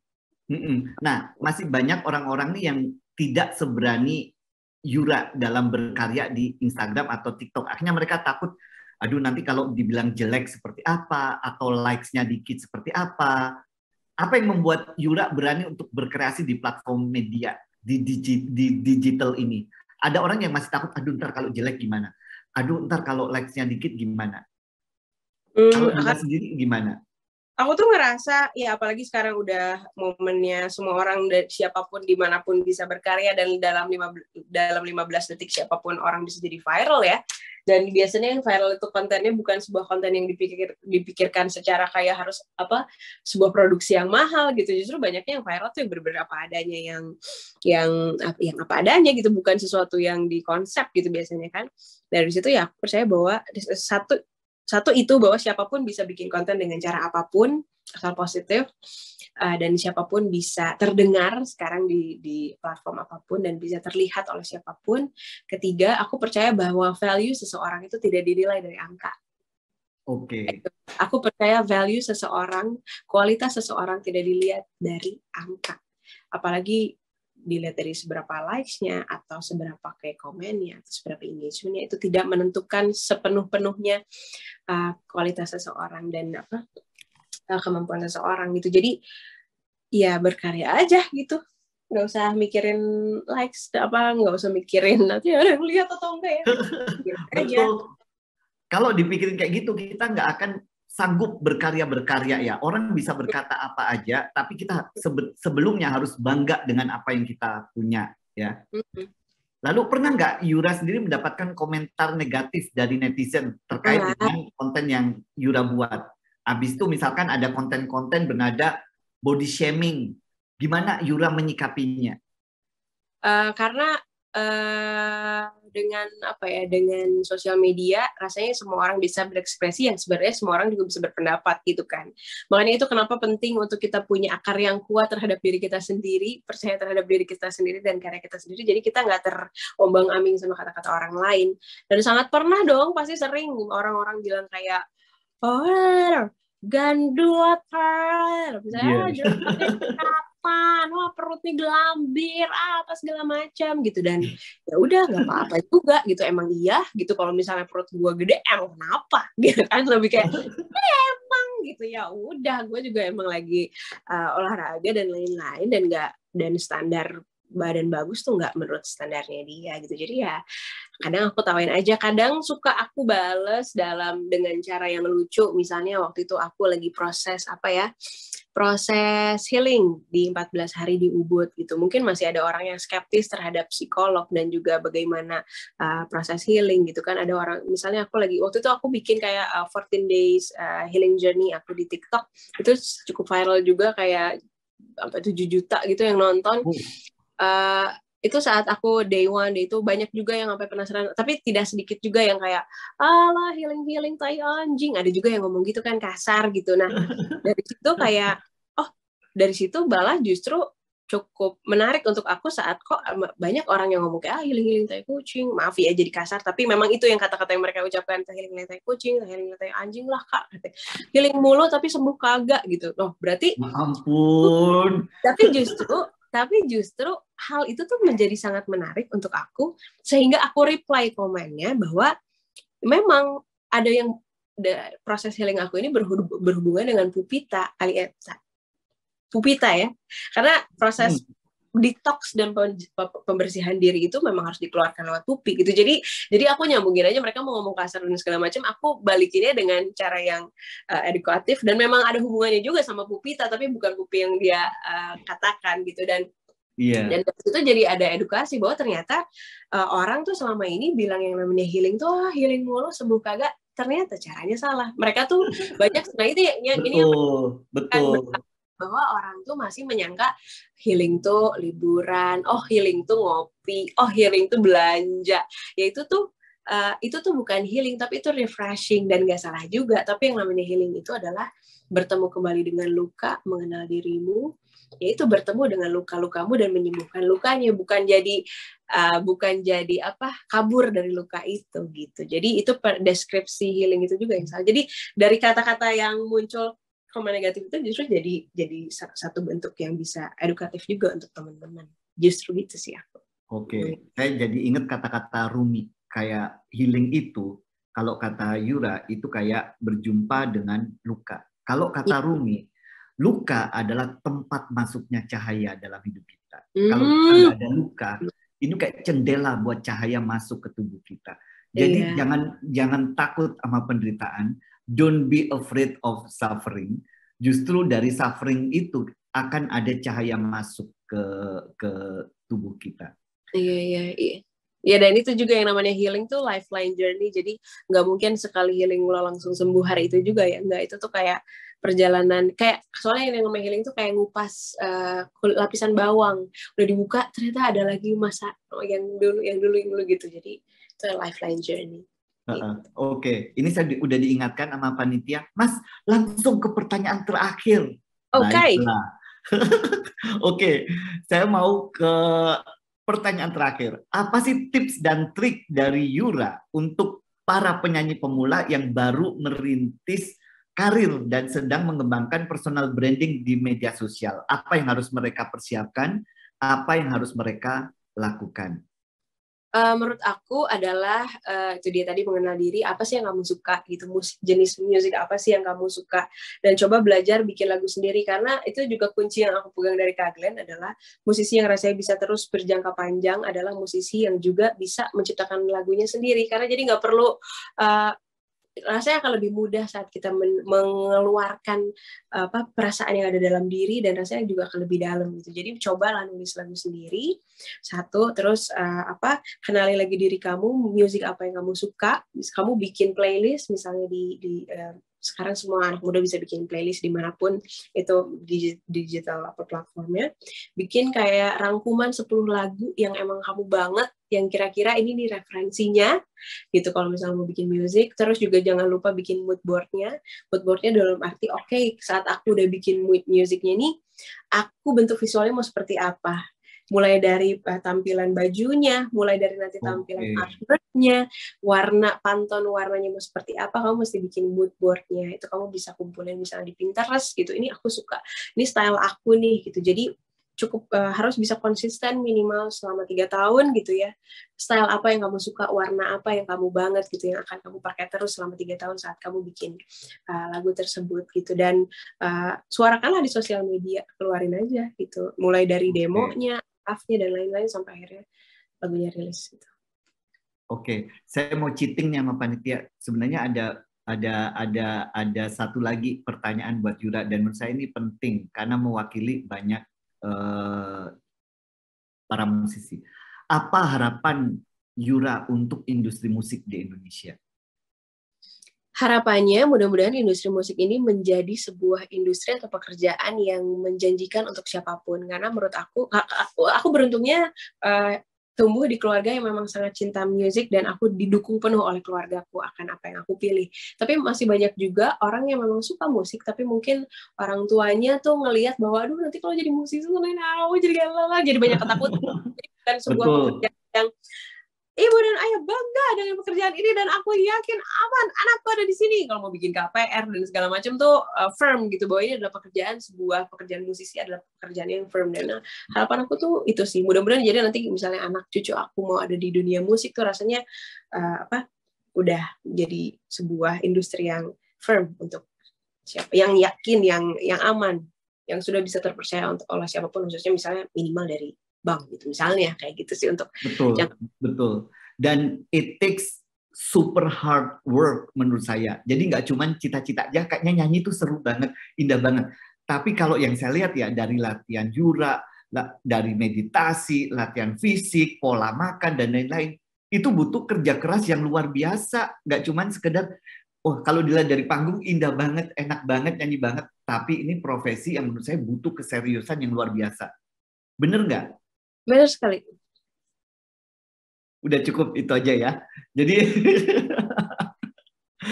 kita akan lanjut nih dengan sesi tanya jawab. Sesi tanya jawab ini udah ada beberapa pertanyaan nih yang udah masuk. Nah, sebelum ke segmen ini mungkin kita mau info bahwa kita juga menyiapkan hadiah nih buat para peserta yang aktif bertanya. Jadi ada 5 orang penanya yang akan mendapatkan virtual money nih. Lumayan di hari Jumat sore masing-masing dapat Rp100.000. Kemudian format bertanyanya via kolom chat, sertakan nama dan pertanyaan. Kita akan beri waktu dulu untuk teman-teman mengirimkan pertanyaannya. Tapi kita akan ada yang udah terkumpul nih. Jadi kita akan coba perlihatkan satu-satu dulu nih pertanyaannya ya. Oke. Pertanyaan pertama, coba mungkin udah ada.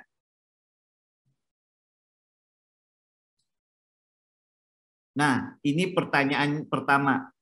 Akan saya baca. Ini dari Jevon yang umur 10 tahun tadi. Hai Jevon. Halo Kak Yura, aku Jevon, seorang animator, umurku 10 tahun. Aku pernah buat animasi lagu Tutur Batin Kak Yura di Instagramku. @Jevon_animation. Aku ingin bertanya tentang bagaimana cara memaksimalkan agar konten kita bisa populer dan bermanfaat bagi banyak orang. Terima kasih, Kak. Nah, ini nih, kayak Jevon gini ya. Aduh, terima kasih banyak Jevon sayangku, 10 tahun. Apalagi kamu 10 tahun udah bikin animasi yang kayak gitu. Dan yang menarik adalah animasi-animasi seperti ini itu justru adalah sangat menarik ya di dunia sosial media. Dan kalau misalnya pertanyaan Jevon adalah, oke, aku suka banget bikinnya, tapi gimana supaya lebih populer lagi karyanya? Itu yang kamu lakukan tuh benar. Jadi kita ya, para musisi, ngelihat sebuah hal yang sangat indah dan aduh seneng banget ngelihatnya kalau misalnya ada pendengar kita atau yang penikmat karya kita tuh bikin artwork atau apapun itu tadi animasi dan di tag ke media sosial, itu tuh kita pasti lihat. Dan bukan hanya mention ya, biasanya kalau mention di Instagram story itu besokannya hilang. Tapi kalau misalnya posting di feed Instagram dan kamu mention musisinya atau mention timnya atau mention labelnya atau apapun itu, kita tim tuh pasti lihat. Dan menurut aku terus lakukan itu. Dan kalau misalnya kamu juga punya musisi-musisi lain favorit, lakukan itu juga untuk mention siapa misalnya musisi yang lain kamu mention. Terus kamu juga ya, walaupun kadang aduh dibalas apa enggak ya, dibaca apa enggak ya, kirim aja gitu, kirim DM iya, terus kamu tag di feed juga iya gitu. Dan habis itu terus lakukan itu gitu, terus berkarya pasti nanti kelihatan. Dan banyak banget, aku sampai kayak hafal beberapa teman yang rajin melakukan itu, jadi sampai aku hafal namanya. Terus kadang-kadang kalau misalnya pas lagi manggungnya, ada kamu lagi nih, kamu yang gambar itu ya gitu, jadi aku ingat tahu kalau kayak gitu. Dan banyak posisi juga kayak gitu, jadi teruslah lakukan itu. Thank you Yura. Ini agak aneh ya, 10 tahun bikin animasinya Tutur Batin, men. Dan kalau saya lihat dari Instagram Jevon @_animation, Instagramnya udah bagus nih, udah ada 10.000 followersnya. So really good start. Dia bilang di bio-nya itu bocil umur 10 tahun yang bercita-cita menjadi content creator. Ini bukan cita-cita, you're doing it, Jevon, and keep doing it. Iya, apalagi kalau misalnya bikin videonya tuh yang benar-benar dari scratch gitu, dari nol sampai akhirnya jadi, itu tuh itu benar-benar orang tuh sekarang lebih suka prosesnya malah daripada hasil akhir ya. Hasil akhir udah pasti, tapi lebih suka lagi sama prosesnya yang benar-benar dari nol, atau kesulitan kamu saat bikinnya, atau kayak aduh ada dihapus lagi terus bikin lagi terus dibikin versi cepatnya, justru itu yang menarik sekarang. Nah, itu nasihat dari Tante Yura. Tante, aku nggak siap dipanggil Tante. Oh ya, sebelum saya lupa ya. Jadi yang nanti pertanyaannya ditampilkan di layar, jangan lupa mengirimkan email ke cyberkreasi05@gmail.com maksimal 1 kali 24 jam. Kemudian screenshot bukti pertanyaan pada kolom chat dan tampilan layar yang ada pada tampilan streaming. Kemudian sertakan nama asli sesuai KTP, kemudian nomor HP yang memiliki akun GoPay atau OVO sebutkan yang memiliki. Selanjutnya tinggal menunggu balasan konfirmasi. Nah, ini pertanyaan yang kedua nih. Ini umur berapa yang kedua nih? Jangan-jangan 12 tahun. Wah, ini kecil sekali ya. Saya bacakan dari Amel Josephine Medan. Izin bertanya kepada Kak Yura. Seperti yang sudah kita ketahui bahwa karya-karya Kak Yura adalah karya yang dikenal dan digemari banyak orang dan selalu mendapat respon positif dari banyak orang. Tentu saja untuk mendapatkan respon positif tersebut, banyak usaha yang dilakukan. Nah, bagaimana sih agar kita sebagai pemula dapat membuat karya yang memiliki manfaat untuk audiensnya? Terutama di era digital sekarang, bagaimana cara kita dapat, apa yang bisa kita lakukan untuk memanfaatkan platform digital sebagai media penyalur karya kita? Ini pertanyaannya cukup, ini jadi ya narasumbernya deep hearted banget, yang nanya-nanya juga keikut juga. Dia pengen membuat karya yang bermanfaat untuk audiensnya. Gimana caranya, Mbak? Kalau untuk Hai Amel dari Medan, terima kasih pertanyaannya. Nah, kalau untuk aku di perjalanan aku sampai sekarang yang aku pelajari adalah justru saat kita mau membuat karya, tuh ekspektasinya justru jangan untuk orang lain. Gitu. Justru kalau aku ya belajar dari perjalanan aku, kalau ekspektasinya digantungkan sama orang lain, kamu akan lebih mudah kecewa. Tapi kalau misalnya ke diri kamu sendiri, misalnya kalau tadi kan pertanyaan kamu gimana caranya bikin karya yang bisa impactful untuk orang lain gitu, gak usah untuk orang lain dulu, tapi nomor satu adalah bermanfaatkan untuk diri kamu. Misalnya apa yang kamu tulis tuh mengena nggak di hati kamu? Apakah yang kamu tulis itu bisa jadi pesan juga nggak untuk diri kamu ke depan? Apa besok saat kamu lagi sedih, lagi jatuh, saat kamu melihat tulisan kamu sendiri, kamu terasa tak dikuatkan juga nggak sama tulisan kamu? Justru aku lebih ke situ gitu. Justru nggak usah capek-capek bikin kamu harus kuat, kamu teman-teman itu nggak perlu gitu. Menurut aku kayak rasanya akan beda nanti, nyampe ke hatinya tuh justru menurut aku akan lebih mengena hati orang saat karya yang kamu buat bermanfaat untuk diri kamu sendiri dan bisa menguatkan dirimu. Kalau misalnya itu yang kamu inginkan, itu menurut aku sih gitu. Oke, thank you Yura. Kemudian kita akan melanjutkan ke pertanyaan yang ketiga. Ini panitia bingung nih milih pertanyaannya.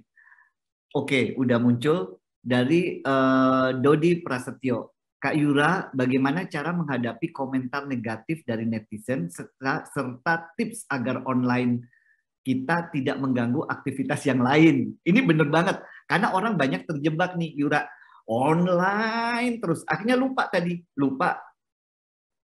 living in the moment, lupa taking a deep breath in and out, lupa segernya dunia seperti apa, gara-gara terjebak tadi di dunia online terus-terusan.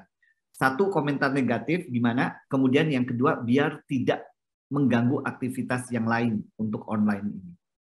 Untuk menghadapi komentar negatif, menurut aku itu adalah bagian dari proses. Karena aku akui juga dulu, mungkin berapa tahun lalu, 2014, 2015 lah, berarti berapa tahun lalu, 6 tahun lalu, kalau ada komentar negatif, sempat aku kayak lempar handphone, terus aku kayak matiin semua sosial media, aku seminggu nggak mau lihat. Sempat juga tahu kayak gitu, yang kayak, wah, kayak kepikiran, padahal kata-katanya juga ya cukup menyakitkan sih. Tapi maksudnya ya, banyak, cuman kayak ya udah, tapi sempat kayak aku nggak mau lihat handphone, terus aku sempat juga kayak nggak mau lihat komen-komen dari orang lain lagi gitu. Nah itu tapi 6 tahun lalu, tapi seiring berjalannya waktu ternyata ya udah, ternyata semakin kita ngelempar itu dan denial dan nggak mau lihat tuh kayak sembuhnya makin lama gitu. Tapi ternyata saat aku mencoba ya udah dibaca, kayak kalau misalnya emang kira-kira ada kritik yang membangun ya oke, gitu, mungkin ini akan menjadi sesuatu yang baik untuk aku atau enggak, atau memang dia kayak cuma cari perhatian aja gitu. Jadi ya, menurut aku saat dibaca ya udah dibaca aja, habis dibaca oh ya ini kayaknya nggak bermanfaat untuk aku, kalau ingin bermanfaat ya bagus juga, tapi kalau misalnya enggak ya udah gitu. Kalau aku gitu sih. Kalau misalnya kayak yang tadi aku cerita, misalnya ada yang komen bilang Allah gini, kadang sama aku ya kalau misalnya ternyata persepsi dia salah, aku mencoba mengedukasi ilmu yang memang aku tahu tentang hal itu gitu. Jadi supaya teman-teman yang lain juga mungkin yang belum tahu tentang hal tersebut, tentang ilmu healing dan lain-lain, jadi bisa aku sharing gitu. Kalau aku sih aja. Oke, thank you. Nah, pertanyaan yang kedua nih, ini agak tricky karena berdasarkan riset itu orang Indonesia secara rata-rata pergi ke Instagram, buka tutup Instagram itu dalam sehari itu 8 kali. Oh iya. 8 itu menurut saya udah super ini banget ya. Kadang ada yang udah di level addiction juga. Habis itu juga dengan TikTok nih banyak juga generasi muda atau generasi saya juga yang akhirnya terjebak menikmati TikTok terus.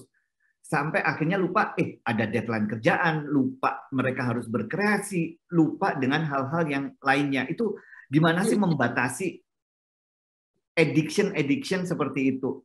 Kalau menurut kita? Cara membatasi nomor 1 adalah ini hal kecil tapi menurut aku cukup mengubah hidup aku. Jadi mungkin beberapa tahun lalu juga sempat ya adiksi akan sosial media. Tapi saat aku mencoba ini nih, mencoba bangun tidur tidak pegang sosial media sama sekali 3 jam pertama setelah bangun tidur. Susah itu. Ya mungkin itu ngerasa susah, tapi ternyata saat kayak 3 jam setelah bangun tidur nggak pegang sosial media, after itu siangnya tuh lebih mindful untuk kalau mau lihat sosial media itu apa yang mau dilihat gitu. Apakah memang mau tahu kabar teman, atau memang mau cari inspirasi, atau mau apa. Jadi lebih mindful. Tapi kalau misalnya dari bangun tidur udah terbiasa scrolling, itu tuh jadi kayak lo scrolling juga sebenarnya kayak apa sih lihat, ingat juga enggak gitu, nggak ada yang berkesan juga di hati kamu saat kamu scrolling gitu sebenarnya. Dan menurut aku itu salah satu kunci untuk aku ya, yang works di aku adalah coba deh di setiap hari saat bangun tidur 3 jam pertama saat kamu bangun tidur tuh tidak lihat sosial media sama sekali. Jadi nanti pas ke siang ke malamnya tuh lihat sosial media rasanya lebih mindful. Jadi lebih tahu apa sih yang mau kita lihat di sosial media gitu. Jadi itu sih buat aku. Dan saya setuju banget ya, karena banyak yang emang terjebak karena sosial media tuh entertaining banget, apalagi TikTok ini entertaining, akhirnya kita lupa waktu, habis itu kita lupa juga untuk mengerjakan sesuatu yang emang lebih produktif.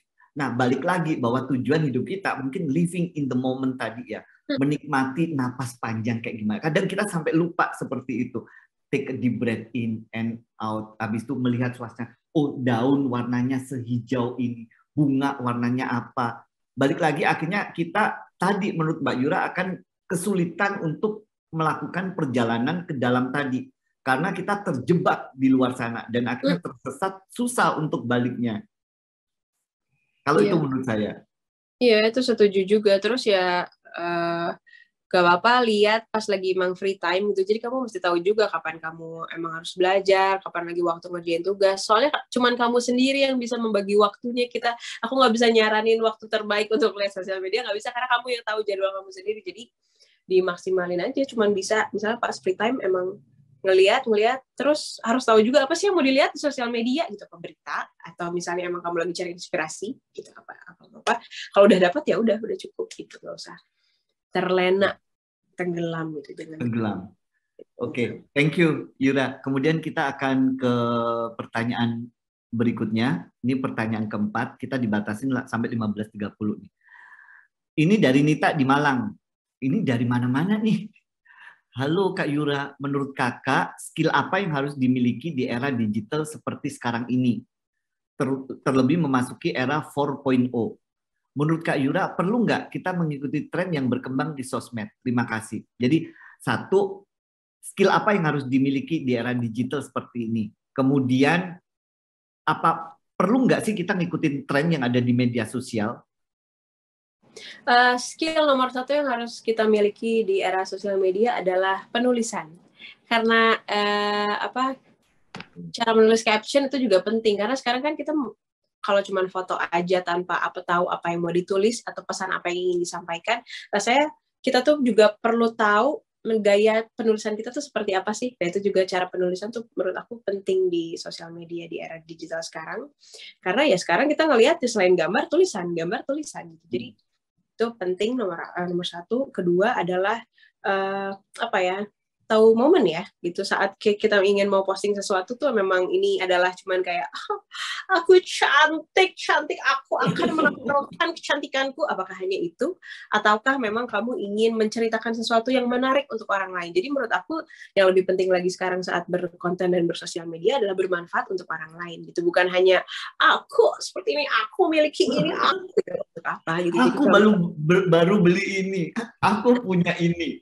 Itu di sosial media banyak. Ya, walaupun itu adalah hak teman-teman ingin sharing, tapi di sisi lain juga disisipkan bahwa bagaimana kalau kita posting sesuatu yang bermanfaat seperti untuk orang lain. Misalnya, kalau yang aku lihat dan aku riset di sosial media di TikTok sekarang, justru yang besar, yang untuk tiba-tiba viral dan lain-lain, mau itu masak, kayak mau itu apa, itu justru kayak step by step yang juga bermanfaat untuk orang lain, barang-barang yang untuk orang lain. Tuh, itu kedua. Terus ketiga tadi apa ya pertanyaannya? Apakah kita harus selalu mengikuti tren di media apakah sosial? Apakah kita harus selalu mengikuti tren? Mengikuti tren baik untuk tahu apa sih yang terbaru, apa sih yang terjadi sekarang, apa sih yang bagus. Tapi untuk diikutin semuanya tidak. Kalau misalnya mau diikutin, menurut aku pilih-pilih yang kira-kira memang cocok sama kamu, cocok dengan personality kamu. Nggak usah diikutin kayak semuanya gitu. Kayak misalnya orang lain bikin ini, semuanya kamu bikin, semuanya ngikutin sampai kamu nggak tahu jati diri kamu, itu salah juga. Jadi mending kamu berinovasi, ngikutin tren, bagus, tapi yang sesuai dengan jati diri kamu dan hal yang kamu suka dan yang cocok sama ya branding kamu, itu menurut aku. Oke, thank you. Ini harus dicatat semuanya ya. Saya sempat agak ini karena menurut saya ya benar tadi, kalau mau posting satu think about manfaatnya dulu. Manfaatnya dulu, bermanfaat nggak buat kita sendiri? Kalau bermanfaat buat kita sendiri, most likely juga akan bermanfaat buat orang lain. Yang kedua yang perlu dipelajari, kalau kata Yura, itu penulisan caption. Nah ini menurut saya yang super duper penting. Kadang kita nggak bisa menuliskan caption, karena apa? Karena kita juga jarang baca buku. Jadi to be able to write a caption, kita harus baca juga. Saya ingin anak-anak muda sekarang mulai baca sastra lagi, mulai baca Pramudia Anantatur lagi, mulai baca karya-karya sastra di Indonesia. Nah, itu akan membantu untuk menuliskan caption di media sosial juga. Dan literasi sastra, literasi digitalnya juga akan beriringan. Kemudian tren juga tadi ya, jadilah diri sendiri. Kalau kebanyakan ngikutin tren juga, akhirnya kita juga akan nyasar-nyasar, akhirnya, oh man, diri gue yang asli yang mana ya? Makanya banyak juga sekarang di sosial media, tampilan di sosial media dan tampilan aslinya itu beda banget. Ya jangan kayak gitu, itu. Tapi menurut aku harus banget juga untuk ngikutin tren, harus, tapi jangan semuanya diikutin, yang cocok sama kamu aja. Di-adjust yang cocok sama diri mereka ya. Nah, oke, kita akan ke pertanyaan terakhir. Pertanyaan terakhir, dari Medan, dari Malang, abis itu ke Medan nih. Halo Kak, bagaimana tanggapan Kakak tentang plagiarisme karya dalam sebuah lagu? Wah. Ini tensinya dalam-dalam nih pertanyaannya. Halo teman-teman di Medan, itu siapa namanya? Aswin. Aswin, hai Aswin. Ini plagiarisme yang terjadi di industri musik ya. Ini tuh cukup jadi PR mungkin untuk semua, karena sebenarnya kan di Indonesia juga udah ada tim ya, apalagi kalau tim digital, karena aku juga bekerja sama sebuah digital company yang bisa mendetek kalau misalnya ada orang yang melakukan plagiarisme terhadap karya kita gitu. Jadi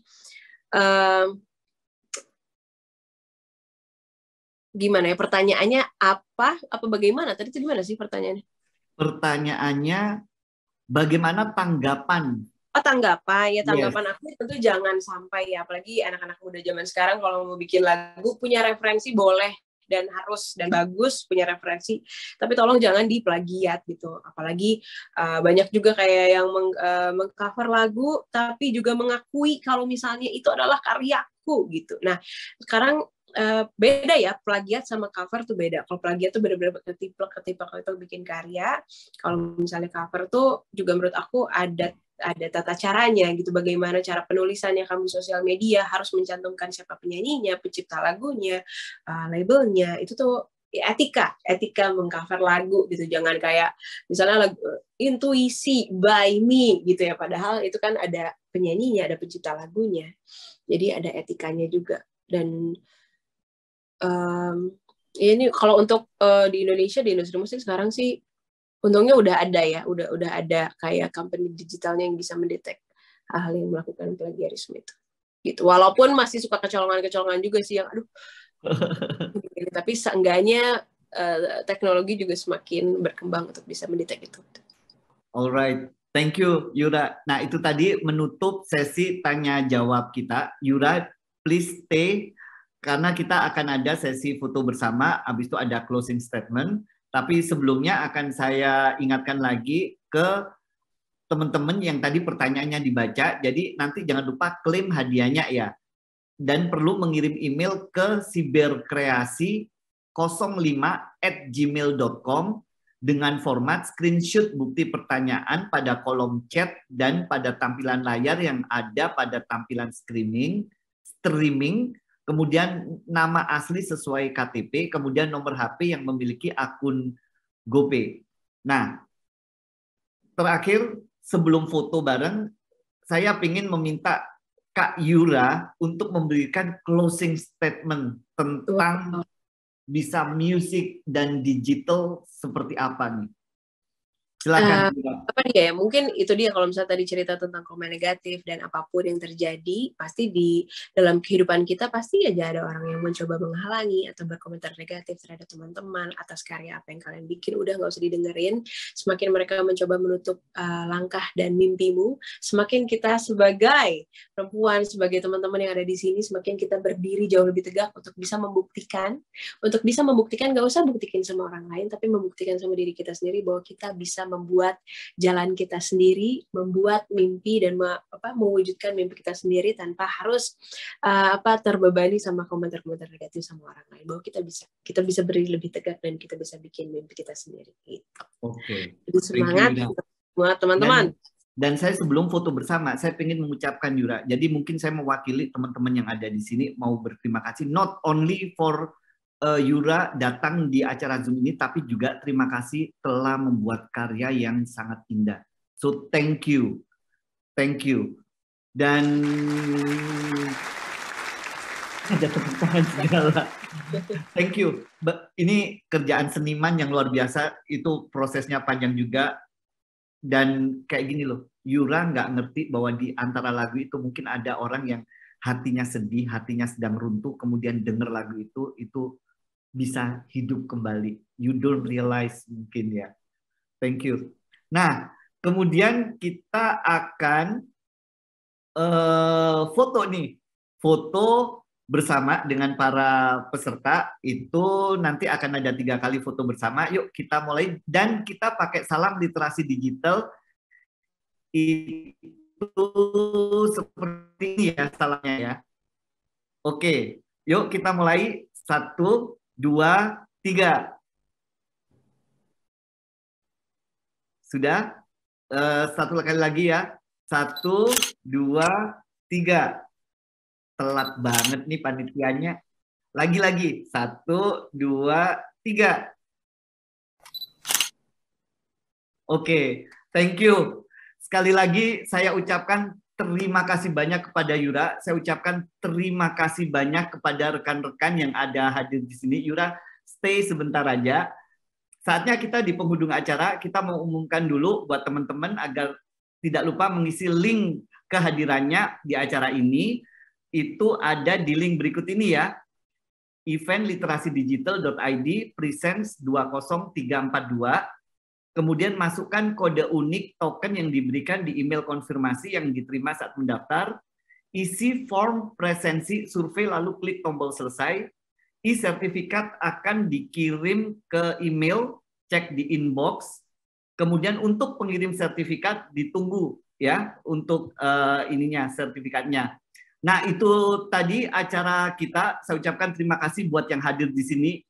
Thank you so much buat Yura. Kalau saya lihat ya, banyak penyanyi berlomba masuk ke industri musik di Indonesia. Yura adalah salah satu bakat yang bersinar menurut saya. Yura lewat bakat dan kerja kerasnya melahirkan lirik-lirik lagu yang cukup meditatif, mewakili berbagai rasa dan juga jeritan batin kita semua. Yura membuat sebuah lagu yang tak hanya nyaring di telinga, tapi juga nyaring di hati. Perjalanan sukses Yura juga tak terlepas dari keterampilan, kecerewetan dia, perfeksionis dia dalam memanfaatkan platform digital ini. So, saya ajak teman-teman yang ada di sini untuk belajar agar semakin cakap digital. Oke, terima kasih sekali lagi Yura. saya ingin menutup acara kita kali ini. Semoga sampai bertemu lagi untuk Yura dan teman-teman semuanya. Terima kasih. Salam makin cakap digital. Saya Iwan Setiawan pamit undur diri. Wabillahi taufiq wal hidayah. Wassalamualaikum warahmatullahi wabarakatuh. Thank you semuanya. Thank you Yura.